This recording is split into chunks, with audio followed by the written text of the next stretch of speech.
করতে হবে নাকি?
সারা রাত ধরে সন্ত্রাসী সংগঠন ছাত্রলীগ যাকে নির্যাতন নিপীড়ন করে হত্যা করেছিল, আমরা সেই শহীদ আবরার ফাহাদের উত্তরসূরি প্রিয় কুষ্টিয়াবাসী, সেই শহীদ আবরার ফাহাদের মাটিতে আমরা দাঁড়িয়ে রয়েছি, শহীদ ইয়ামিনের মাটিতে আমরা দাঁড়িয়ে রয়েছি।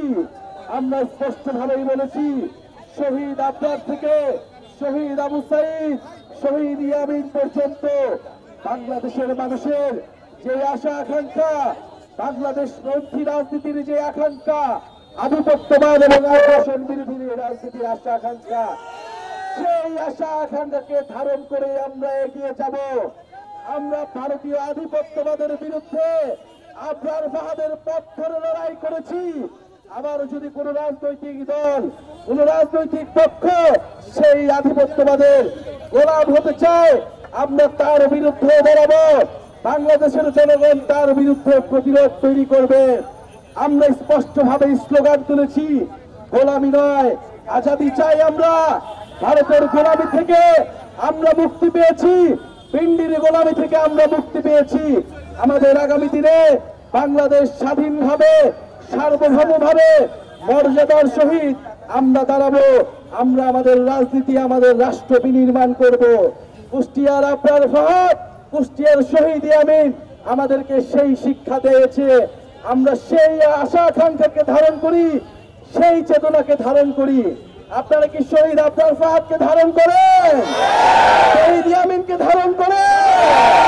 শহীদ আবরার ফাহাদের স্ট্যাটাস মনে আছে আপনাদের?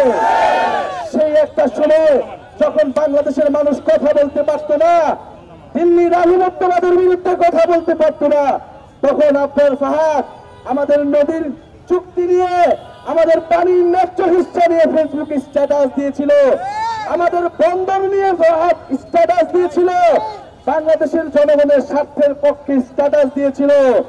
সেই আবরার ফাহাদ সেই সময় যখন ভারতের আধিপত্যবাদের বিরুদ্ধে, ফ্যাসিবাদের বিরুদ্ধে, শেখ হাসিনার বিরুদ্ধে কথা বলতে পারত না, যখন ইসলাম ধর্ম এবং বাংলাদেশের পক্ষে কথা বলা মাত্রই তাকে হত্যাযজ্ঞ করা হতো, তাকে নির্যাতন করা হতো, শহীদ আবরার ফাহাদ সেই সময় মুখ খুলেছিলেন। আমরা সেই শহীদ আবরারের পথ ধরে শহীদ ইয়ামিন পর্যন্ত জুলাই গণঅভ্যুত্থান, ফ্যাসিবাদ, আধিপত্যবাদ বিরোধী যে লড়াই সংগ্রাম, সেই লড়াই সংগ্রাম চালিয়ে যাব। নতুন সংবিধান বিচার এবং সংস্কার না হওয়া পর্যন্ত কুষ্টিয়াবাসীকে সেই সংগ্রামে আহ্বান জানাচ্ছি। এবং শহীদ আবরার ফাহাদ, শহীদ ইয়ামিন তাদের আশা আকাঙ্ক্ষাকে ধারণ করে কুষ্টিয়ার মানুষকে সাথে নিয়ে আমরা কুষ্টিয়াবাসীর জন্য, সারা দেশের মানুষের জন্য একটি বৈষম্যহীন গণতান্ত্রিক বাংলাদেশ উপহার দিব। এই প্রত্যাশা ব্যক্ত করে আমরা আজকে আপনাদের কাছ থেকে বিদায় নিচ্ছি। আপনারা আমাদের জন্য দোয়া রাখবেন। সালাম।